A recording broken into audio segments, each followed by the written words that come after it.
So I want to thank you for vacating the comfort zone where nothing much happens and coming out on this rainy day when you could be home watching an old movie or football and coming out to hear some stories because what we're all about here is community, connecting, sharing our humanities. This is what happens during stories. Stories are more than just entertainment or a way to put children to sleep at night. Really, they're the building blocks of culture and of character.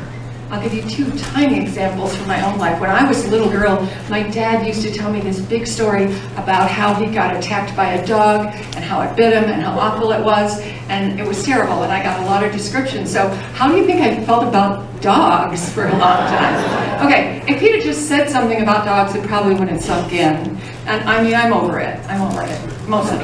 But then another story he told was about his mother during the Depression and how they had a little more money than the other people on the block. And she would make extra loaves of bread. They were an Italian family. And she would send my father out with them to the neighbors that she knew really needed that bread. And then they took in people. So that's another story he told me, and that was a better building block. If he'd have just told me if he'd have just said, oh, you need to be nice, that doesn't sink in, right? Stories are what make things stick and they get deeper into our consciousness and they make us who we are in many ways. And there's those stories we tell ourselves. Some of them we would be better off not telling ourselves, right? And then there's the good ones. So let's give you a hand, because you're giving each other.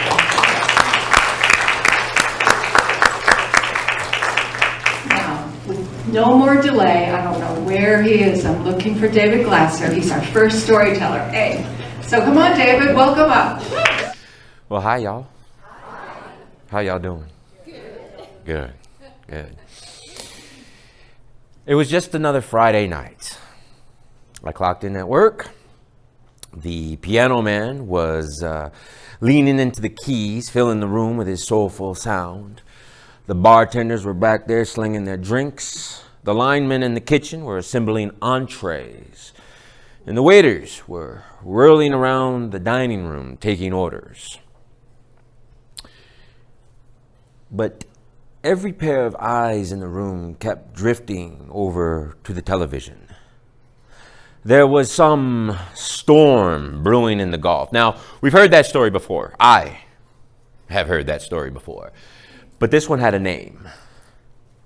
Katrina. Yeah.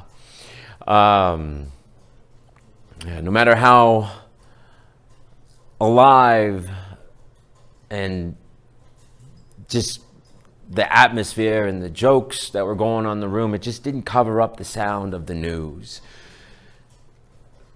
The room was alive, but the air was just holding its breath. Now, typically, at this point in hurricane prep, we board up the windows, we shove the plants into the garage, we make sure we have enough alcohol to last for a few days. But this time it was different. This time the storm was getting bigger, and this time my father stepped in. My father is in OPD, 40 years now. And when a storm comes, he doesn't get to leave. He has to stay. But now he's telling us to leave. Growing up with a father as a cop, especially in New Orleans, in the 90s, was its own kind of storm. The anxiety in the house had this hum. It was just always there. Every time the phone would ring, I braced myself. Every time he walked out of the door, I wondered if it would be the last time that I would see him. But him staying behind for a storm wasn't new to me. I've seen this before. He had the tactical gear, right? He had the vest, right? He had the radio, this look that made him seem indestructible. And I'd admit it, as a kid, looking at this stuff, it looked cool. But underneath all of that armor was my fear. So then came the order to leave. Back up to my dad, though. He was a loving dad. He provided for me. He gave me things, everything that I needed. He always put me first in ways that I never even recognized until much later. And there was this contradiction, right? There was this father that loved me, and then there was this cop that I thought would never come back. So I was dealing with that. So back to the order to leave. We pack up everything that we could, blankets, clothes, as much po' boys and gumbo as we could fit into our cooler, which is probably whatever was in the fridge. And we hit the road. But before we did, I remember my father standing there with his cup of coffee and his radio on his shoulder. And he didn't say anything because he didn't have to. The silence spoke enough. Right? I remember I kept looking back at him, at the house, at the city that was about to drown. And as we drove further away, everything just got smaller in the rear-view mirror until it was just a bunch of boarded up houses and empty streets. Our caravan was 3 deep. We had 3 cars. It was me, my wife at the time, it was my stepmother, and then we had our family friends, and then their niece with her 2 little kids. And what usually takes us about 5 hours took us 16 hours to get to. It was gas lines for miles. Chaos was everywhere. Fear was everywhere. If you had to pee in bumper-to-bumper traffic, this is what you do, right? You open up the front door of the car, then you open up the back door to the car, and then you just kind of go right there, right? But if you didn't have a back door, right? Yeah, God help you there. So we finally get to this little place called Seaside, Florida. I don't know, some of you might have heard of it. It's a family friend helped us get there, a place to stay. It's where they filmed The Truman Show, very picture perfect, but it wasn't.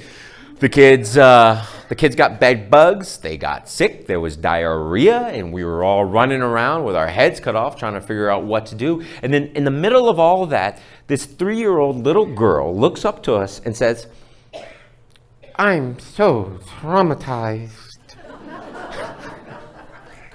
That's when we stopped. We just took a breath. This was time that we had to put our big boy and girl panties on and deal with it.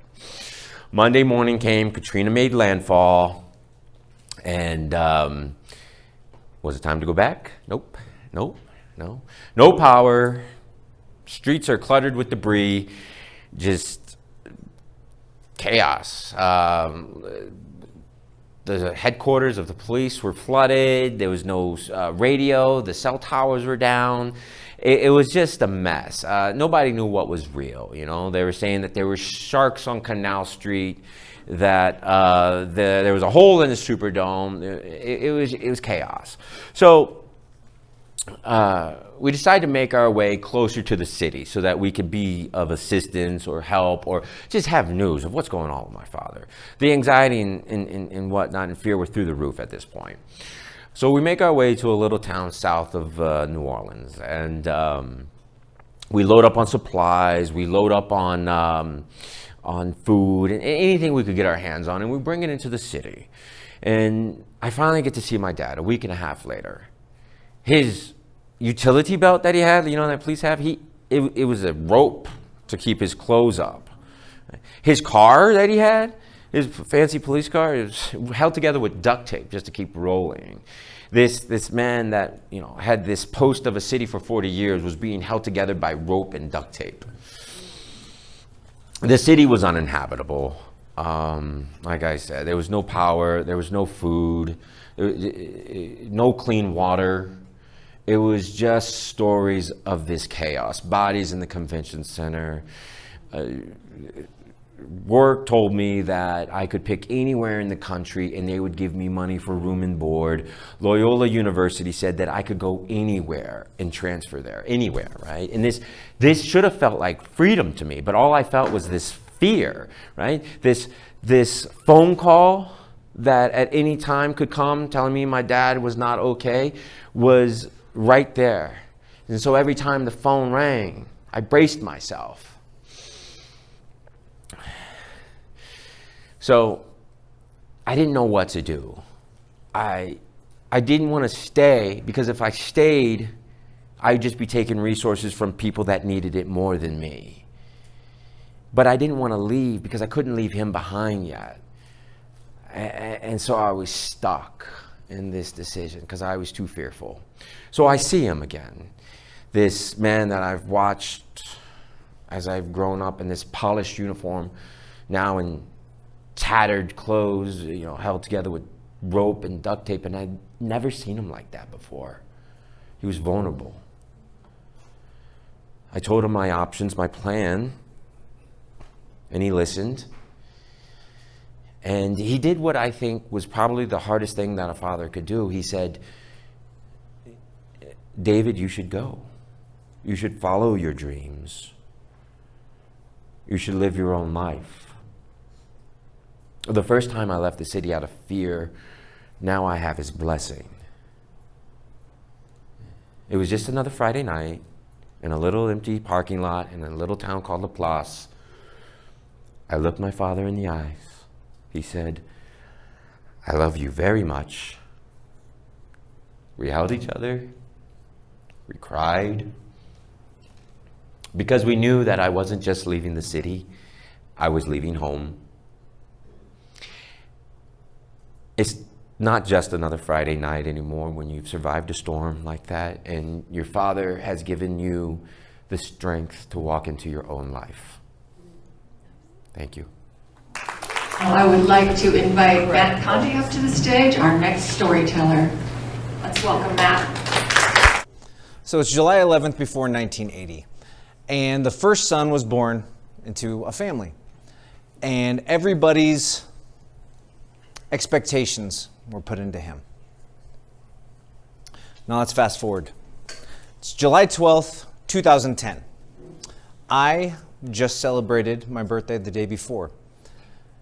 And my life is going awesome. I just turned 31 years old, and my life is going so well that I'm living at my parents' house. And I don't have a job. I'm collecting unemployment, and all my unemployment is going to a bottle. And that bottle keeps me. It's July 12th. It's in the afternoon. It's about 4:30. It's perfect time for about golden hour. And I'm sitting on my bed in my room in my parents' house facing west. And I'm looking at the window. And the light is just doing something magical, and it's sparking memories and thoughts. And a lot of, big moments in my life seem to have happened around that time, around golden hour. And I'm staring at my window, and I have tears just going down my face. Because in my left hand, I'm holding a pocket knife. And it's not just a little tiny like Swiss Army knife. It's a hunting knife. And it is very, very sharp. I spent a lot of time sharpening it. And I'm staring at this knife going, what do? I don't want to die. I don't want to kill myself. But I don't want to be me anymore. I don't want to be in that life. To give you a hint of what that life was like, that morning I woke up like every other morning, unemployed, still drunk, not even hungover yet because I drank so much. My eyes are still closed. I reach under my bed. I grab out a handle of vodka, the cheap stuff because you got to buy it in bulk. Before I even open my eyes, I'm pulling some swigs off of there and put the cap back on, stick it under my bed. Go downstairs to say what's up to my parents, and they're just kind of standing there in the kitchen. And my mom looks at me. Now, let me explain the relationship I had with my parents, specifically my mom. My mom was a tough love person. She's very tough love. And I learned that at a very young age. I wanted her love, but I didn't want her to be tough. So I was going to do everything that she told me to do. And my dad was a hard worker. My dad worked. He was gone 4 in the morning and he got home 7, 8 at night unless I had soccer practice, and he got home a little early. But that was all I saw of my dad. So I didn't know as a kid if there were conditions on my dad's love because he only showed up for the fun things. Now I know it's because he worked his ass off and made time to show up to share in the fun things, but you don't know that as a kid. And so you kind of build your personality, or you build your mode of operation around that. And my mom, God, she was a feisty lady. You know, if she had a problem with customer service, she called the president of the company. She was that type of person. But my mom loved me, and she knew me. And she knew what I was talented at. And my dad was really receptive to listening to my mom. And I was gifted in a lot of things. I took it for granted. I don't take it for granted anymore, but when you're a kid and things they're just easy for you, they're natural for you, and they're fun and you love it, you automatically succeed. You know, just a quick resume. I was a published author at age 16 on accident. I wrote an essay for extra credit because I needed to get a better grade. They published it. I was an all-star in all sports I ever played. I was a team captain in football in high school. I was a team MVP, and I was a lineman. All right? I had a blue chip ride to West Point. All I had to do was sign. I had a congressional recommendation. Everything I did came easy and was successful. I go to college, doing the college life. Got kicked out 11 units short of my bachelor's. But the thing was there, I had to struggle. And I was never used to struggle because I was always pointed in the direction of success. So I didn't know who I was through struggle. And now it's July 12th, 2010, and the only thing I've been successful at for the past 10 years is drinking. I only had 1 DUI in all that time. But I mean, I was full-time drinking every single day. I had been drinking since I was 2. It wasn't a big deal in my family. I could drink, I would grab beers for my parents and one for myself when I was in elementary school. High school, you can drink just as long as you do it here. Friends would bring kegs over. That's just how it was. And so that really spiraled out of control. And then so now I'm kicked out of college. Now I'm trying to, make a living. I'm doing jobs I'm good at, but I don't love. I can sell things I believe in, but it gets to a point where if it's not good for you, I'm going to have an internal conflict on trying to push something onto you. But I have to meet my goals. I have to meet my quotas so I can get a paycheck, so I can live. And so there's a big internal conflict. And I found that there was a lot of internal conflicts in a lot of things in my life. I look back and I had internal conflicts with the way I was referenced in conversations with my friends' parents and my parents. I was that kid who was like, why can't Travis be more like Matt? And then I didn't get to hang out with Travis anymore because Travis didn't want to hang out with me.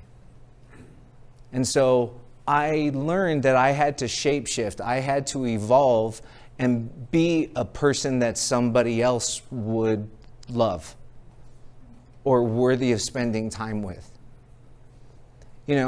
I never realized that I drank because I didn't want to be people's version of me. I always drank because I thought it was fun and I could do crazy things and everybody would laugh and people would have a warm spot in their heart for me. But at what price? So it's July 12th, 2010, and I'm talking with my parents, and my mom says to me, we're going to go shopping. You need to be gone by the time we get back, because I don't want to watch you die. Now, was it a valid statement? Absolutely. Because a couple years earlier, I had already been hospitalized with my first bout of acute pancreatitis. And I almost died. They told my parents, we don't know if I was going to make it. And then I stayed sober for about a month, but I was living by myself by the beach in Huntington Beach. So of course I'm going to go out. And then I ended up in the hospital with acute pancreatitis again. And then they said, if you drink again, you may die. You're probably going to die. And so I went 3 months. And I was so bored and I had no direction in my life, I would go like this. It doesn't hurt today. Let's go get some alcohol. And my mom, who was dealing with cancer, had patches of, I don't know if it was Dilaudid, but they were topical painkiller patches. And so when I had the pain, I would go and I'd stick one of those patches on. Half an hour later, go, doesn't hurt anymore. So I go drink. So I was going to die if I would have kept doing it. So my parents left, and I'm wondering, what the do I do? What do I do? Who am I? Where do I go? What do I do? How do I get help? Who helps me? So as I'm panicking, I'm going through the house drinking every single drop of alcohol in the house. I dusted the house. There was nothing left. And then I hopped on my phone and I started looking for rehab.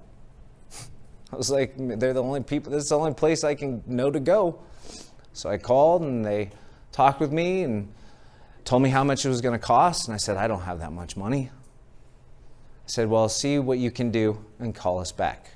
So I called my dad because I called my mom first and she didn't answer. So I called my dad and he answered and I told him, I said, they can come pick me up today. And he says, give him a call. I said, okay. So they picked me up, brought me in. Big dude with a cowboy hat and a mustache. And this is in Southern California, so I should have realized it was going to send me to Prescott. But he took me to Costa Mesa, right off the 55 freeway, right next to the exit that I got pulled over for my DUI and was doing my field sobriety on the overpass. And it was nighttime by now. And they took my blood alcohol and it said 0.28. And I said, yep. They said, there's no way. I said, that was the same as my DUI. And they said, there's no way. So I went to my bungalow. They gave me anti-seizure medications because I was so saturated, I had to do a medical detox. And now I'm hallucinating from everything that's going on, the trazodone, the DTOMs, everything. And I wake up the next morning, July 13th, 2010. It's the first morning I haven't had a sip of alcohol in 10 to 12 years. And I am tripping. Like, I have never seen so many visuals and tracers in my life. I had 3 steps out of my bungalow to go get food. 3 little steps. It took me 15 minutes to get down those steps because every time I looked down, they shot down 20 feet. So I had to hold onto the handrail and escort myself down. So I'm in line at food, just existing in not even a haze, just blank. And this girl walks up behind me and I go, she's cute, to myself. I go, she's cute. And I say, good pickup line. I say, you want a plate? And she's like, oh, cheers, thank you. And I say, oh, you sound like you're from London. She's like, well, I am. And so for the next 7 days, I chain smoked and talked with this girl. Now, when you're getting sober, they advise against meeting people for relationships and stuff. But hey, I didn't even know who I was, so who did I care? So a week later, I get out, and then a week after that, she gets out and calls me. And we meet up, and we actually start dating. And the thing was, we met each other at rock bottom. Rock bottom. The only way's up. So we're talking, we're hanging out for a couple months, and then she has to fly back to England to go home. So she goes back there, and we talk every single day. And I'm starting to get an idea of who I am. And I say, you know what? I'm going to come see you. She's like, how are you going to do that? You don't have any money. I was working background. I was an extra, full time. I was making in movies and TV. I was making $64 for 8 hours a day, and I was driving 75 miles each way to set each day. So I was working my butt off. I saved all my money. I worked 7 shows, TV and movies, in 5 days, and then I flew out to England. And I told her parents, who didn't think that highly of me, considering the situation that we met. And I said, I'm in love with your daughter. I think she's better out with me in America. And her dad goes, oh, yes, well, that's very nice, but no. I said, okay, well, we can agree to disagree. And so I was there for a week, and I flew home. And then she flew home to me the day before Christmas Eve, 2010. And then on January 11th, 2011, I married that girl. So 2 days under 6 months of meeting this girl, I married her. And we're still married. And I know who I am now. I'm a father. I'm a husband. I'm a coach. I'm a teacher. I'm a son. I'm sober. I'm eccentric. I'm emotional. I care, honestly. And I feel people. And that's okay. Because now I understand that in feeling people, I can help them. I can show them the feelings I've gone through and know that they're not going to last forever. Everything's going to work out. And we're all going to end up where we need to be. And what solidified that was I was sober when my mom passed away. I was there. And I got to say goodbye. And she got to say goodbye to me and who I am. Thank you. Wow, thank you, Matt, so much. Very moving. I want to tell you, I forgot, David, I forgot to introduce you. Actually, it's extraduce you or outroduce you. So I asked everybody 6 questions, and that's how you're going to get to know them. So I'm going to outroduce David and then Matt. So here's the questions. Number 1, what is your most useless talent? David can come up with the weirdest thing to say on the spot in any given situation. Now, I think that could work for him and against him, right? What is your weirdest or most unusual job? David said he can't really think of a job he's had that's been weird or unusual. He's waited tables, bartended, worked retail, and currently he's a sex therapist. So, is that true? Because that's kind of an unusual job. Yeah. So, would you agree he's had an unusual job? You don't want to demonstrate. And he has cards here, too. No, I'm just kidding. His happy place. His happy place is at home with his wife and kids and dogs, and that world is small and safe. His least favorite food as a child, and does he love it or hate it now? When David was a kid, he had 2 action figures he played with. The good guy was named Cheese, and the bad guy was named Broccoli. He does eat broccoli now. If he could bring back any fashion trend, it would be the pastel t-shirt and the white blazer. I don't remember that. Miami Vice.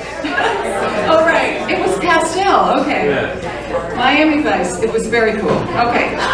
When you are feeling stressed, how do you deal with it? When David's stressed, he starts talking, this is crazy, in accents, all accents. He finds it to be a distraction or a disassociative thing. So, anyway, and just to sum up David a little in a few sentences, he has lived his life in Prescott since 2018. He came here for addiction treatment. He is now a therapist working at the same facility. He met his wife and family in 2019. They enjoy scooter rides through Prescott. They also enjoy hiking and camping, and they don't get to it too much. Anyway, that's David, all right? Now, Now, Matt, now don't let me forget this again after anybody speaks. If I let them get up, just stop me, okay? It happens. I get by with help from my friends. So I want to thank Matt for the courage to take us on a journey through his dark time of recovery. And Matt's most useless talent is knowing the Greek alphabet. That is kind of useless, but kind of cool, but maybe it was useful in a past life. His most unusual job was opening group homes for foster children. It's pretty cool. His happy place is in the ocean. His happiest place is just past the break. His least favorite food is tuna casserole because he thinks it's the only food that needs to be segregated. Tuna by itself is good. Pasta by itself is good. Together, Matt thinks they're horrible. Matt would bring back the tunic. I could just see looking out at all you guys wearing tunics. I mean, they've been around. I looked it up. I had to Google it. Like 5,000 years people were wearing tunics, and now look at how you dress. Matt lives in Chino Valley with his wife, children, dogs, chickens, ducks, and a 4-foot California king snake. His hobbies are golf, fishing, and hunting. He also volunteers his time with Real Warriors, REEL, a foundation that is a veterans 501c3 that takes vets and active duty military deep sea fishing at no cost to the veteran. And he wants you to ask him about it. Now we will introduce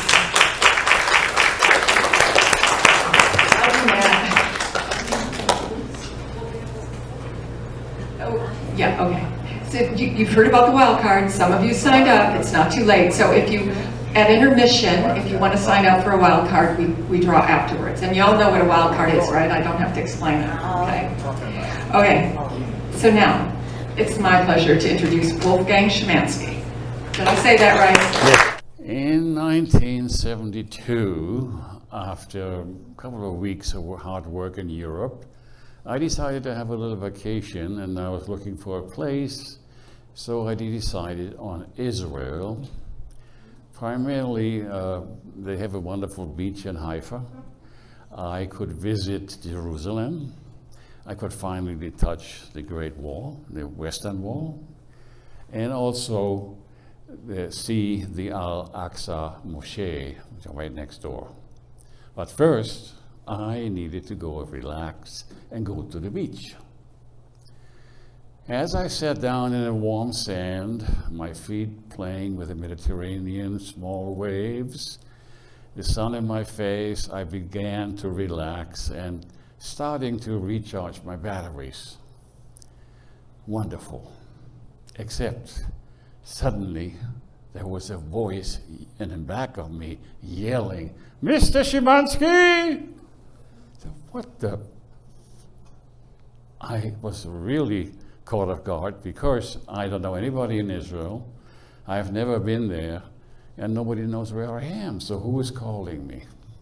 So I'm turning around and I'm seeing a middle-aged man in a business suit with black, highly polished boots or shoes, and smiling at me while I'm sitting there in the sand in my swim trunks. And he said, "Mr. Schimansky, my name is Martin Lefebvre. I'm from Paris, and I am an impresario, and I need your help." What? So, of course, I said, "What?" And he started to explain that he said, "I am like you, an impresario. I have several international artists that I manage, and I have one that is dying to play in the United States and toured, but he has some visa issues, so he has never been able to do so. You, however, have had several dance companies in the United States and toured them successfully, so I'm hoping that you can do the same thing for my artists." Oh. I'm thinking, how did this person get here? Does he travel 2,000 miles from Paris to meet me? Unlikely, not kosher. And then maybe he was here already before I got here. Oh, that sounds all right. And with the Israeli security system as good as it is, they could easily find out when I got off the plane where my hotel was. And then at the hotel, they could find out where I was because I took a towel to go to the beach from the hotel. Anyhow, I said, no problem.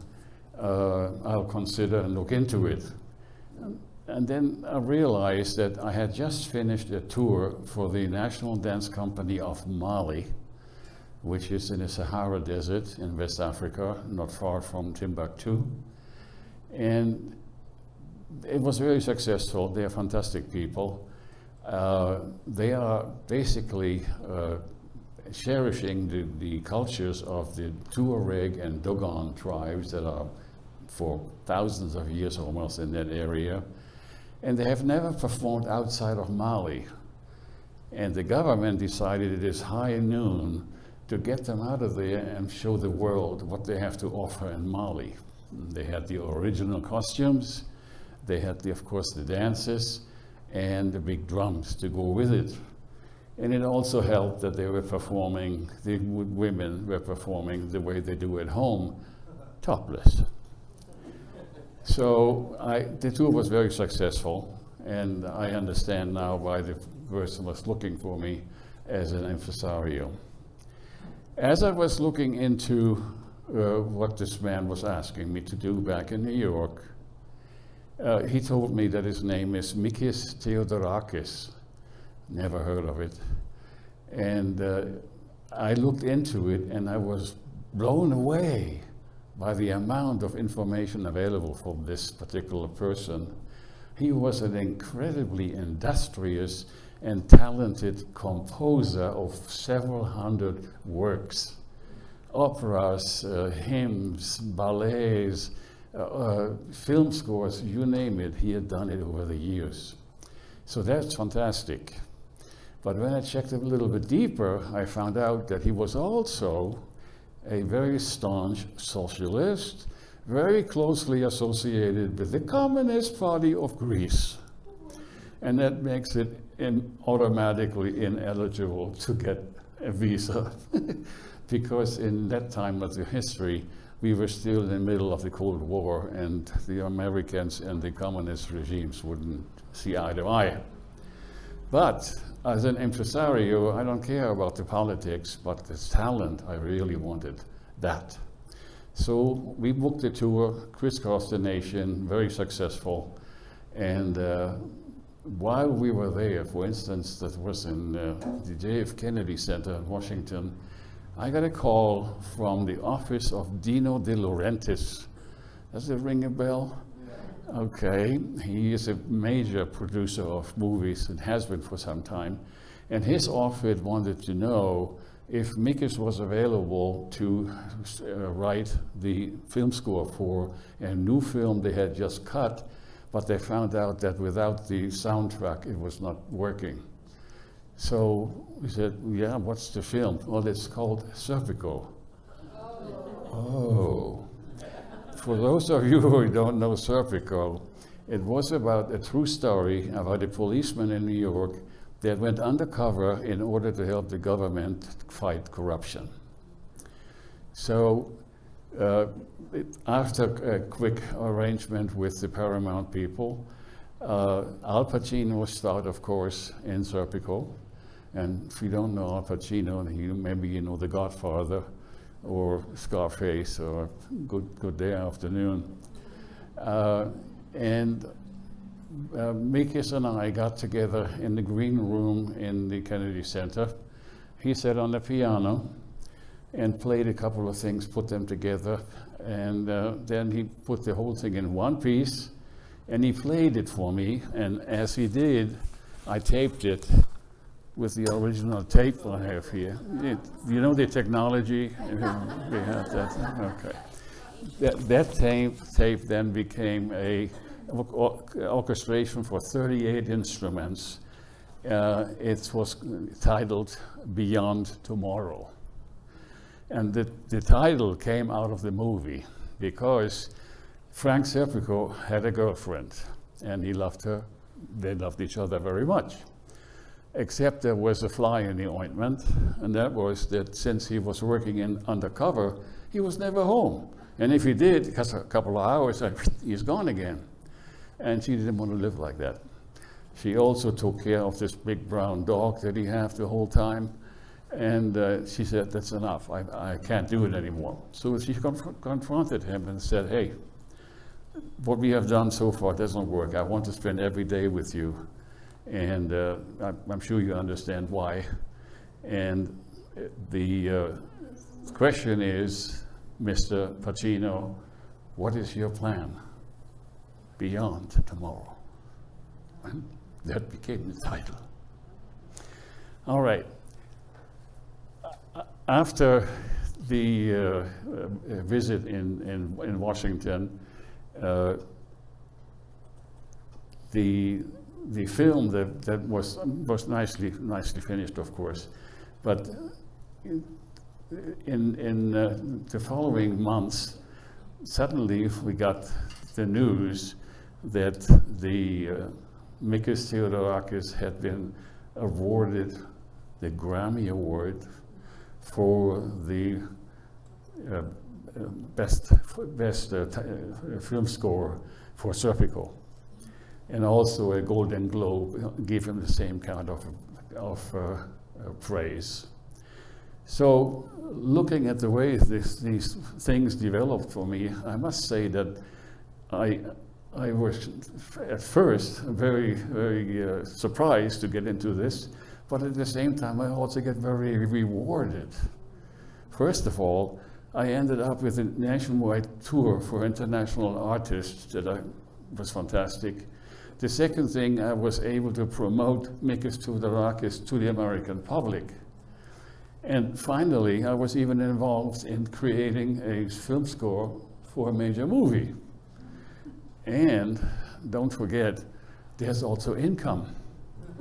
Because if you make any kind of movie, you have to pay the musicians and the actors and everybody else that's involved. That's one. The second thing, can I have that hey, please? Once it gets into public and you have the DVD is being produced, naturally, then there will be royalties due on this one. And the same thing applies for CDs. So you got 3 income streams that I never had before this guy was yelling at me. So, in conclusion, I think, maybe we want to take this down. If you ever get caught off guard, don't be upset, because just like in my case, you may end up having fantastic experiences. Thank you.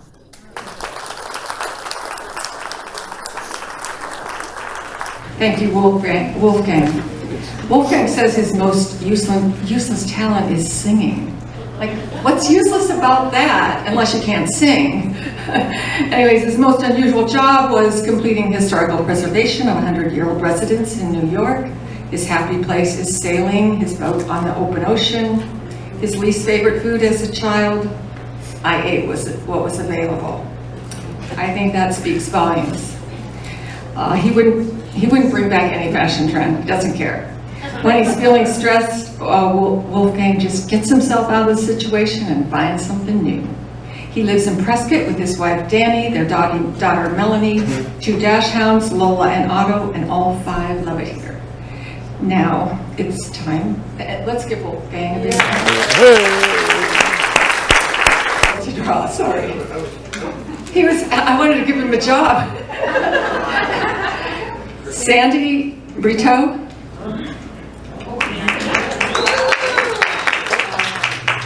I'm going to tell an old family legend in my family. And I always heard this story growing up. I was actually a very small part of the story, but I remember nothing about it because I was very, very young at the time. To understand it, you have to understand the history of my mother. My mother was born in 1911, and Her mother, her grandmother, her father, and her older brother and her were the family. But her father had a chronic medical condition, and so he very often could not work. So the family was very poor, and she learned to be very thrifty. And by the time she got to junior high, her mother was pregnant again with another baby, so there was going to be an even larger family. And her father kept going in and out of specialized hospitals. When she got to where she was going to go into high school, her mother sat her down and said, "You have to take every practical course they offer. Take typing, take shorthand, take bookkeeping, so the instant you graduate, you can get a good job and help support the family." Now, her older brother did graduate from high school and he got a good job, but it was in another state, 3 states away. And so most of his salary went to paying his rent and his living expenses. He sent back some money when he could. But my mom knew that she was going to have to be the sole support of this family. Her mother also told her, probably the next time your father goes into the hospital, he won't come back again, he'll die. So she took shorthand, she took typing, she took bookkeeping, she got really good at typing and shorthand. Her father died when she was in high school, and as soon as she took her final exam, she started working full-time. She didn't even go to her high school graduation because she was at work that day. So she had this mindset of being very thrifty. And then she fell in love and got married. Well, my father was an orphan, and he was never adopted. And he dropped out of school in 8th grade to go to work to help support his foster mother and his foster sister, another little girl that was taken out of the same orphanage. So they didn't have a lot of money, and my mother continued this mentality of we don't spend any money if you can possibly help it. So she always bought her clothes at thrift stores. She learned to sew and sewed her own clothes. She bought day-old bread at the day-old bread store. This was just her mindset. So my parents had a daughter, and she was going to have her 7th birthday. And they asked her what she wanted for her birthday present. And the thing she wanted most of all in the entire world was a regular kid's birthday party where she could invite her friends from school. Because always before it had just been the family. So that was fine, but my father was supposed to go with his friends on a fishing trip to the mountains that weekend, and my mother was pregnant. And she said, no, go ahead and go. My mom and I can certainly handle a little kid's birthday party. Go ahead and go. So he took the family car and went up to the mountains. And she said also, you know, the doctors know everything, right? The doctor assures me I'm not due for nearly another month yet. So great. So they're having this birthday party for my sister. And my mother starts having contractions. And they're getting stronger, and they're getting more painful, and they're coming closer together. And she tells my grandmother, you gotta, rush this party through, give all the kids a balloon and a piece of cake to take with them, and get them out of here, I've got to go to the hospital. But did she think of calling a taxi? No, taxis cost money. Did she think of calling an ambulance? No, that's for people that are dying. And besides, they cost money too. So she walked a block and a half to the bus stop and took the city bus to the hospital. And the hospital had an admissions desk. And one desk faced the public entrance, and that was where the bus stop was. And the other side of the desk faced the ER entrance, where the ambulances and people would come screeching up with people that needed to go to the ER. So people at admissions saw my mom get down off of the city bus, walk in. She came up to the counter. She said, I'm in advanced labor. I said, yeah, right, sure, that's why you took the bus. Go down to the end of the hall, turn right, go to the end of that hall, take the elevator. So my mom said, okay. So she did that. Then she got out of the elevator. And up on the floor where the maternity ward was, they heard some screams coming from the elevator. And so they were all sort of standing by. And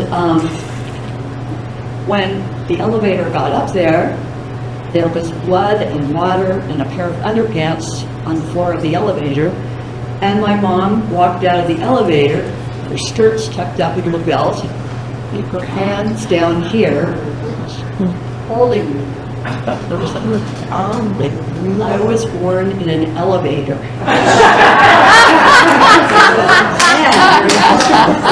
I furthermore ruined my sister's birthday party.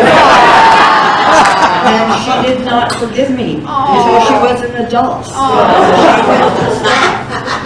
When she was 11, my parents asked her what she wanted for her birthday that year. And she said, I want you to fix up a bedroom for me, just for me, in the basement. She said, I have to share my birthday with this sister for the rest of my life. I don't want to have to share a bedroom too. That's great. I know what to do. Okay. Paul, or not Paul. Do you still want to? Come on. Come on out. This is my first time here. I don't even know what I'm doing. Seeing how old, how far back you remember your life. So when I go back, I was 2. You were 2? So yeah. So I remember burning my foot. My mother brought coffee and my little shoe. Yes, she kept over, took the coffee in my foot. So they took me to St. Joseph's. That time there, I would cry. They tell me, I want to go home. So finally, I got to home. And then we lived in a house that they moved and they cut it in half. And then, so they set the house on the ground, dirt. My mom she would water it down. She would water it down and sweep it. It was like contours. But I remember those days, it being poor. The food, this everyday food, beans, potatoes, and greens, that was the staple of food for us. So as we grew up, I was born in Phoenix. I've been here all my life.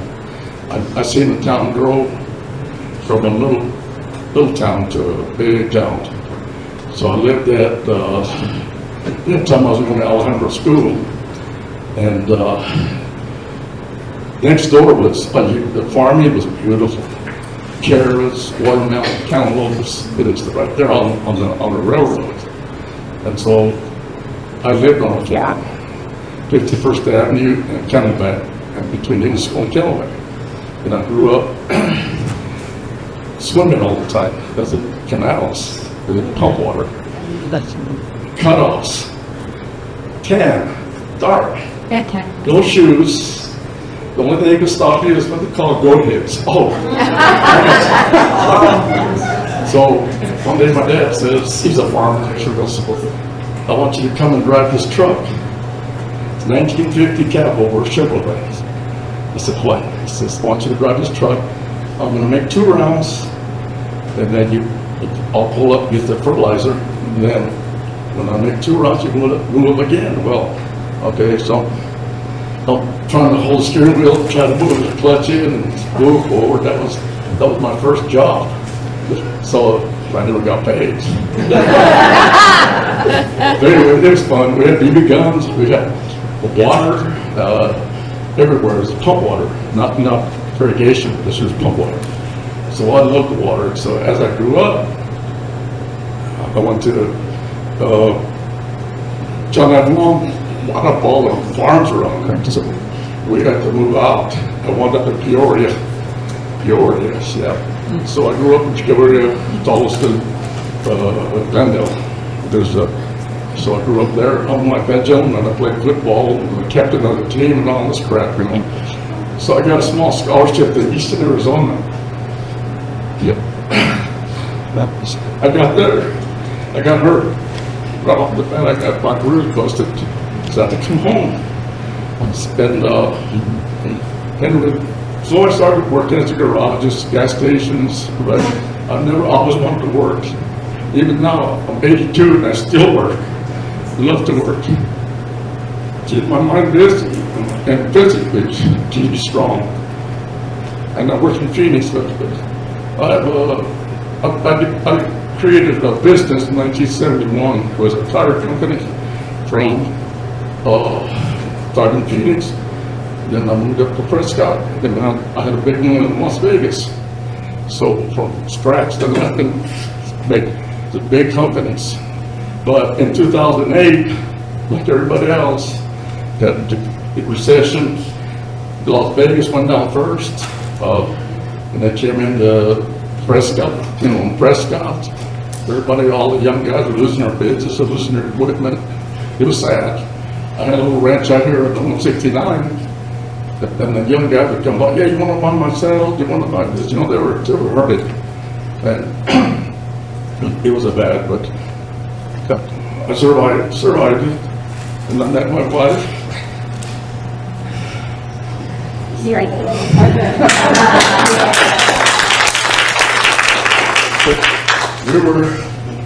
We met dancing, and that's what we like to do, is dance. We love to dance.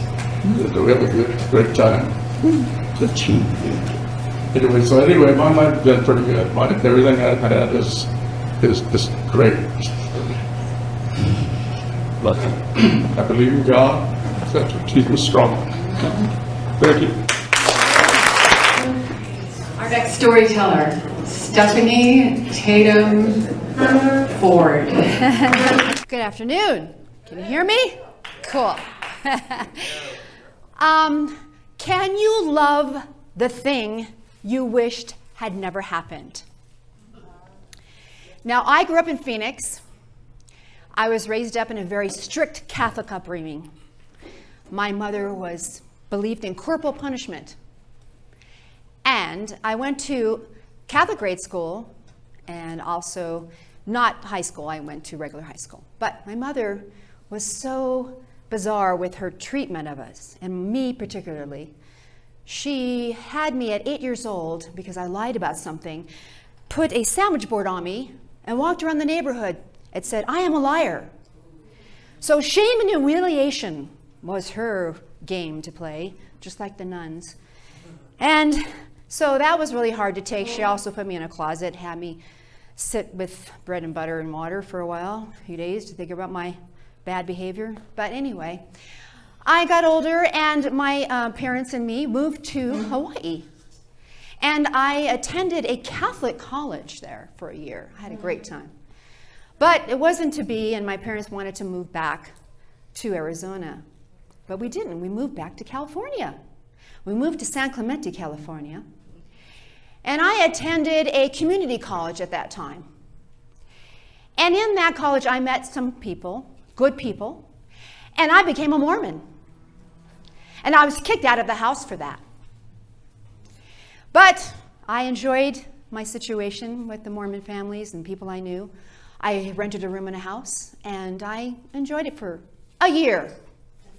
And then I left the Mormon church because I wanted to find me. I wanted to find out who I was. Well, I found out all right. It was in 78, 79, and I went wild. I drank and disco danced. Oh yeah. And I smoked pot. And I slept around. Yes, I did. Then, at 23, I got pregnant. Uh-oh. I had reconnected with my parents. I told them about it, and they said, well, we'll help you if we can. I said, thank you. I had an apartment with 2 girlfriends. I was about 6 months along, I went in to get an ultrasound. The technician looked at it all and said, "Oh, 2 for the price of 1. I went, "Huh? You're having twins." I went, "I don't even want 1. Oh my gosh. Okay. I left there and I called my mother. I said, "Are you sitting down?" She said, "Yes." I said, "I'm having twins." She goes, "Oh my God, no wonder you're so big." She had a thing about me being fat. I don't know what that was, but she did have an issue with being fat. So I was really stressed. I worked at a bank and I went, "Oh my gosh, twins, what am I going to do?" 2 weeks later, my water broke. Okay, 6.5 months pregnant, my water broke. I went to the little hospital in San Clemente and they said, "No, your water didn't break. We're going to give you a shot and you're going to go home and relax because you can't have these babies. They're much too small." Okay, I went home. It was a Friday. I called my parents. They came over. My dad said, "Oh, I want to know the number of that guy that you've been seeing. I'm going to go over and talk to him." I said, "Okay, here it is." He went over. He came back. He went, He asked him why he didn't step it at the plate, and he said, "Well, how do I know they're mine?" I said, "Yeah, Dad, I'm sorry. We were 2 consenting adults. Thanks for trying." So then I went and had contractions. Started to begin. Went back to the hospital. They said, "We can't have you have these babies here. We're sending you in an ambulance to Orange County, an hour away, where St. Joseph's and Children's Hospital is right next door." Okay, went up there Saturday, spent the night. The next morning, I went in and had a C-section. Was numb from here down, went in. First baby came out, crying, and they go, "It's a boy!" I'm like, okay, cool. Then they had some problems with the other baby coming out. And I didn't hear any crying. I heard, "It's a girl." They whisked her off. So they whisked both off. Ryan was born and Renee. My son was in the nursery at St. Joseph's, small, 3 pounds. My daughter had to go to the neonatal unit in Chalk Hospital. She was very small. She was 2.5 pounds. So my mother comes in the recovery room. She says, "Well, we had the jackpot. We have a girl and a boy." Okay, cool, thanks. Anyway, my son got a little bit bigger. They wanted him to be bigger before he can come home, and I had to live with my parents because I needed help. So I brought my son home first and stayed at my parents', and I got to hold him and nurse him, and it was wonderful. I felt a connection with him. I couldn't handle my daughter. She had to stay in the hospital for a month. Only thing I could do to go is put my hands through these little openings and go and kind of touch her that way. She looked like a little baby chicken. She was so cute. But she got bigger and better, and through a miracle, she was okay, and she got to come home too. So I came with both babies at home with my parents. My mother helped out, but she always grabbed my daughter and always nursed because we had to feed them every 2 hours. And I couldn't nurse. It was just bottles. They were bottle fed. So my parents couldn't live there, though. It was 55 and over in this community, so we had to move. So we came back to Scottsdale, Arizona, and I lived with my parents. And that was not fun, let me tell you. My mother said, "You have to give up everything for these kids." I'm like, "Oh, yeah, I know, okay, will do." So I went and worked at a bank downtown Phoenix, came home and took care of the babies. And I got tired of that. And the only thing I got to do was go to church on Sunday. And I met a guy there who was in the folk group. And I connected with him, and then we became boyfriend and girlfriend. And his parents, they were wonderful people. I wanted to move out. They helped me move out into my own apartment. So I moved out to my own apartment. I kind of lost contact with my parents for a while because I needed to get away from them. So here I am with the 2 kids in the apartment. It was just really horrible. It was just so hard for me. But I made do. I did what I could do. I took care of the kids. It was really hard. I pretty much grew up. But I also let go of the boyfriend. He was 3 years younger than me. He was like another baby, kind of. And he was a sweet guy, though. I'm still friends with him and his family. But my parents started associating with me again. And they saw how I was living and how it was for me. So they came to me with an idea, and I thought about it. They said, we can take Renee, you can keep Ryan, and then we'll still see each other, and we can hang out, and they can just be together that way. You'll get better on your feet. Maybe you'll marry somebody, and then we can have her come back, and you can have her back. And I thought, that'd be good. But you have to sign parental rights over because we don't trust you. I said, okay. So I asked my dad, hey, Dad, you wouldn't take Renee away from me, would you? And then I would never see her again? He said, we'd never do that to you. Okay. So a few months go by, and I tried to get a hold of him, and I wanted to go see them. And I went over to the house, and it was empty. There's nobody there. I was like, where'd they go? So I didn't know what to think. So I contacted, I worked for a law office then, and I asked an investigator to go check on it, and they found out that, yes, they had left the state. They weren't here. And that I didn't know where they would have went. So I just had to swallow just deal with it. And I did. I didn't tell my son. I just didn't know how to say it. But 2 more years goes by, and I'm taking care of him. And my girlfriend, who I knew in college, had called me. She says, we're in Hawaii, and you should just come here and help me. I'm having twins, and you know how to have twins. So why don't you come and help me out? And she knew the story about Renee, so she said, just do that. So I got the office manager to say, you know what, don't worry, you go. I'll save your job if you need to come back. And where I lived, my girlfriend who helped with the management, she says, we'll keep your apartment for you if you need to come back. Okay, I went off, took my son, went to Hawaii, lived with my girlfriend.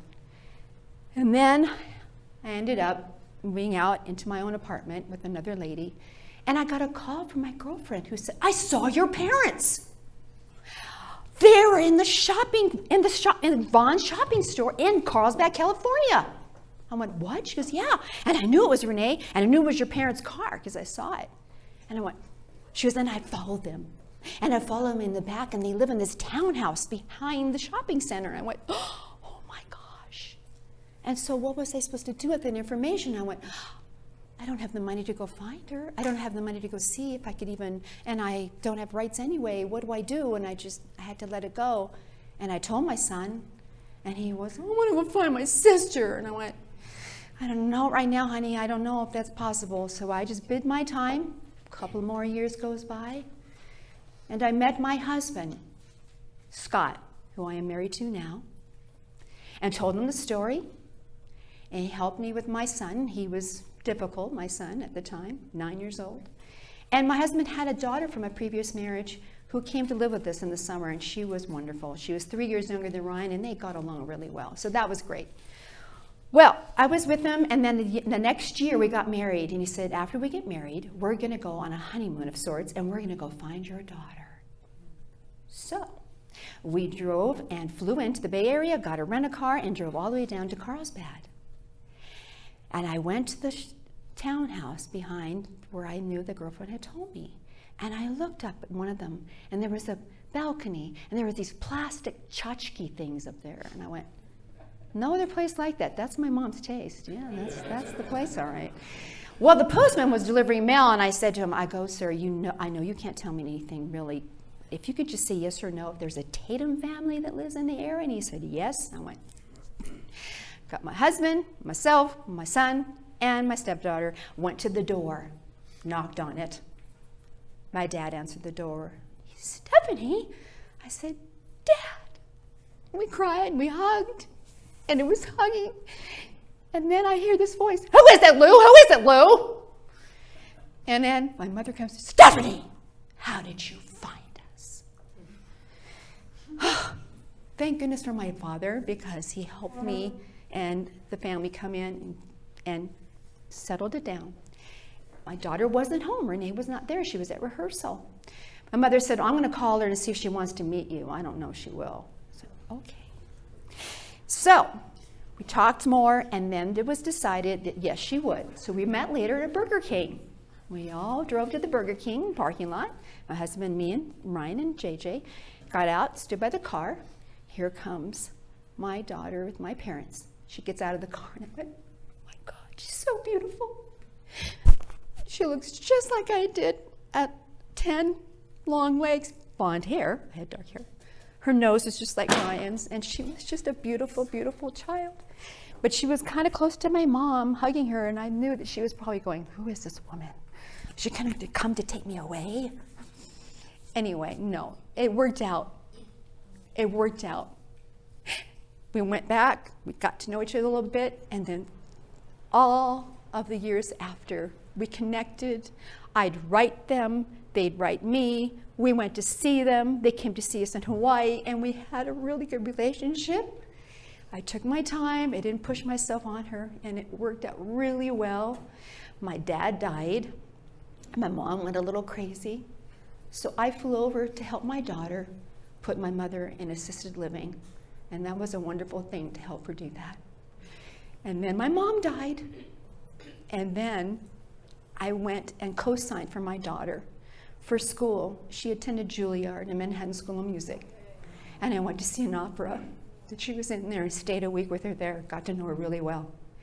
And we have connected through the years, and both my children, Ryan and Renee, during the pandemic, had my grandchildren, of course a month apart, girl, boy. And we are connected now as a family, and they are coming here to stay with us at Christmas. And yes, you can love the thing you wished had never happened. Wow, thank you, Stephanie, for revealing the tough circumstances that are often hidden behind harrowing choices that people have to make.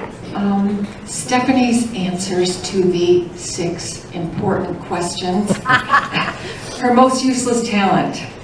This is amazing. She can stop the hiccups by falsely burping. Hey, maybe you could teach that. Her weirdest job, a lingerie model for businessmen's lunches in a restaurant in 1983. Stephanie. She hated onions as a child, but she likes them now.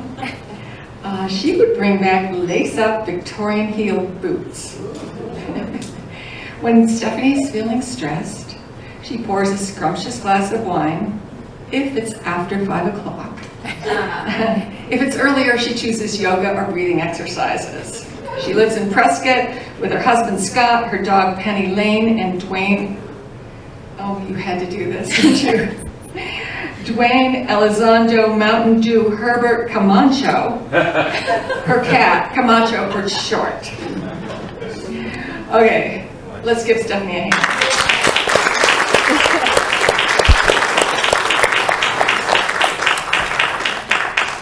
Now I'd like to bring up Tim Magill to the stage to tell one more story.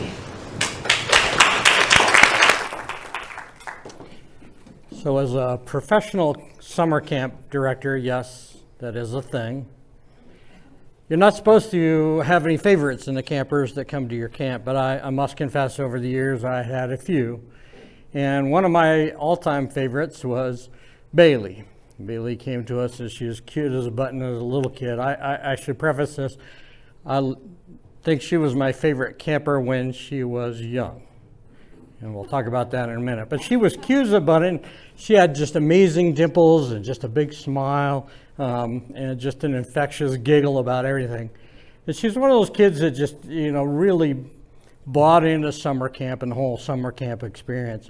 Every good summer camp has got a whole tradition of really stupid summer campfire songs and even dumber, goofier kind of exercises that you do and physical kind of things that go along with each of those each of those songs. So she memorized all that stuff and just bought into every bit of it. And she'd be out there just singing at the top of her lungs and doing all those goofy motions like nobody was watching. She would just jump into every activity during the day. She'd go after every activity, like run into it, like it was going to get away from her if she didn't run to it right away. She was one of those kids that you could tell her, today's activity is beating your head against a tree.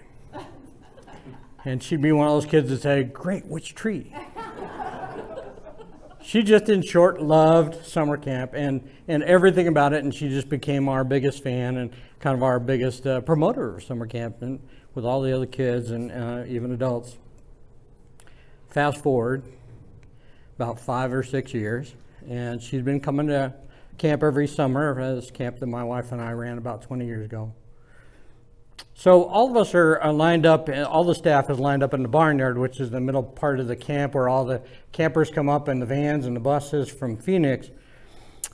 And out steps Bailey, with all the other kids, are kind of jostling around. They're all anxious, and we're all very anxious. It's the beginning of summer, so every beginning of summer session is a little anxious for the staff. So she comes out, and this time, though, she is not running out to greet us. This time she comes out very slowly and a little bit more aloof. She had black eyeliner around circling each of her eyes. And she had succumbed to this dreaded disease that every camp director has nightmares about. The disease is called becoming a teenager. So we're all lined up and we see her step off the van, and she's just too cool for any of us anymore. And one of the staff members was looking at, watching this unfold in front of us, knew Bailey for all those summers, and kind of just leans across and says, "Looks like Bailey is going to be a problem this summer." And sure enough, she was. And that wasn't too bad. She got in a little bit of trouble, but for the most part, she was just always looking at the rest of us, rolling her eyes, and just looking at particularly like campfire songs and stuff. We were all too stupid. So that was kind of a shame. She dragged herself to all the activities throughout the summer. And sometimes as a summer camp director, you just got to give them love for it and just pray and hope that some way they're going to come back to you, because it happens with teenagers. Now, I was a camp professional. I earned a master's degree in environmental education administration. I was certified by the American Camp Association. I had very specific, and I and our program staff had very specific activities that were very carefully planned with appropriately developmentally developed outcomes that were going to be achieved on a very specific regimented schedule. We would dole out big gobs of fun, but in very regimented schedules at appropriate times. And as time progressed, you get through the summer, particularly in Arizona. Being a summer camp director is not all fun and games. It is also hot. The days are long. You have literally hundreds of kids that lives are in your hands. You've got about 40 other staff. For me, I had about 100 horses as well. It's a lot of responsibility that kind of weighs on you after a while. You've got risk management, you've got logistics, you've got budgets and spreadsheets. So at the end of the day, one day in the middle of summer, I was dealing with all that, and I was kind of proud of all the, planning that we had been making and all these good schedules. But it was tiresome, and I was tired of the spreadsheets and all that stuff that I had to deal with back at the office. So I was walking across camp to our house that was on the campus, on the far end of campus. And I was tired. I'm walking along in the dusk, and we had a full moon that night, and they were starting to cast some serious shadows across the football field down by our house. And as I'm walking across, I see some shadows in the middle of the football field, and I can't quite make out what they are, but I hear giggling. Now this is the time when all the campers are supposed to be back in their cabin, and I am confident that whoever these kids are out, their counselors are worried about them, and I don't have time for this. This is not something, I could feel the heartburn, coming up in my throat. And as I walk a little bit closer, I kind of see through the dusk that there's about 3 or 4 camper girls lying in the middle on the 50-yard line on their backs, staring up at the sky and giggling, and this is just pissing me off even more. So I come walking up on them, and out of the darkness I hear, "Oh, hi, Tim." This made me that much more pissed off, because here I am thinking I'm pretty important here, and my schedules and my spreadsheets and everything else don't really matter much, and it was a very familiar voice. It was Bailey. She was the ringleader of these kids out where they weren't supposed to be at dusk on the football field. So I come walking up, and mind you, I'm looking at them and I go, "What is going on?" And I noticed that these are girls, they're lying on their back and they're staring up at the sky and they're laughing at clouds that look like different animals. Now, this is not a new thing. This is a new thing perhaps discovered by every generation since the beginning of time. But these, mind you, are 15-year-old girls with black eyeliner around their eyes.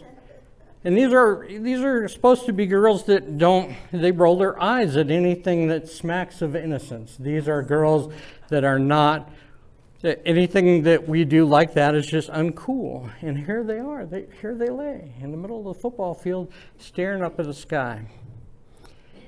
And my frustration starts to change to shame, because I'm thinking to myself, what am I doing? I mean, what have I forgotten why I got into the business of working with children? Have I forgotten what that's like? And they saved me, because out of this darkness I hear, come on, Tim, try it.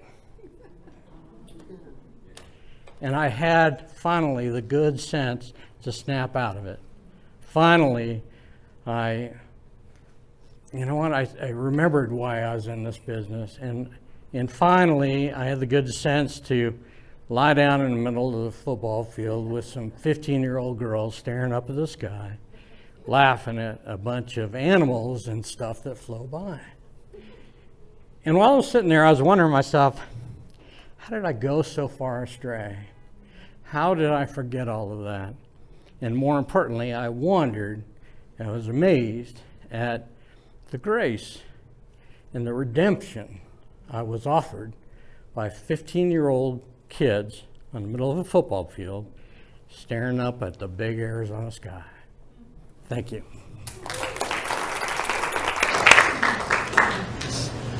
Wow, thank you, Tim, for reminding us to savor each moment, or the moments. Yeah. You know what Tim can do? He can flick a Coors bottle cap, like the same way you snap your finger, only he can flick it all the way across the room. Yeah, he's mastered that at camp. His most unusual job, outdoor adventure and equine assisted therapy specialist for trauma-affected populations. Tim's happy place is riding his horse up Ash Creek under its canopy of fall cottonwood trees. That sounds pretty sweet. He hated Brussels sprouts as a kid, and they remain the bane of his existence. If Tim could bring back any fashion trend, it would be wallabies. Why? They're the coolest, most comfortable shoes ever invented. They promote being comfortable in one's own skin, and more importantly, they declare to the world that you don't give a shit about fashion. When he's feeling stressed, Tim gets on a horse or in a kayak as soon as possible. Having grown up in Arizona, Tim hiked, rode, and camped all over the state. He's led nonprofits for most of his life with an emphasis on outdoor education for trauma recovery. He now serves in a more sedate role as a financial business manager for Charlotte Hall Museum. He lives in Prescott Valley with his wife of 40 years, his 31-year-old daughter, 4 horses, and 2 dogs, not necessarily in that order. Okay, before we go, I'd like to take a minute to reflect on the stories we've heard today and how they might relate to your life. So we'll just start with the first one. Did someone you love ever encourage you to pursue your dreams when they knew that meant you were leaving them? Did a stranger ever make an offer you could have refused but didn't, and where did that take you? Oh, that's a little reverse. That's Wolfgang, number 2.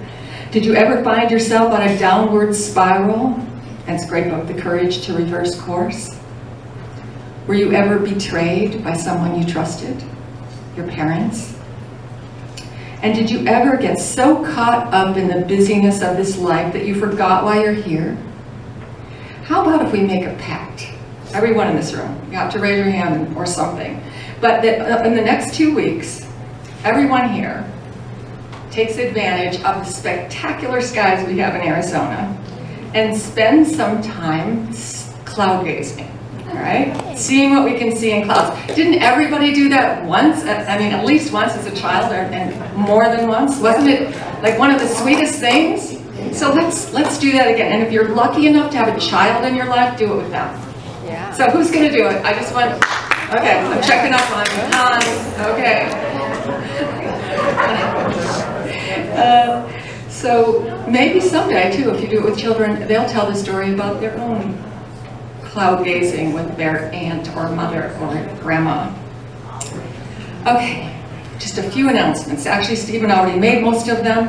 October 4th, we have a few slots left for our storytelling workshop. It's 1 to 4, it's a Saturday. You will get a chance to tell a story. It's a very relaxed environment. We kind of go over the basics of a story, and then everybody has a chance to tell a short story about themselves. October 8th, open mic, you know about that. And that's for writers of fiction or nonfiction prose. And we draw names out of the hat. We're getting so popular now that not everybody can read, but there's some great stories. So it doesn't have to be a story, it could be a nonfiction, whatever, but we have a lot of good local authors. And so if you'd like to, there's a flyer out there that will tell you more about that. November 28th in this room is our last Stories That Matter of the year. That's the day after Thanksgiving, only it's an evening program. And it's called Badass and Brilliant. And we will primarily bring back some of our storytellers that have been on this stage that have knocked you out, that have been really good. So we will be doing that, and I hope you can come. It's a lot of fun. There's refreshments, you get a free drink, and day after Thanksgiving, you kind of need a break, chill out, right?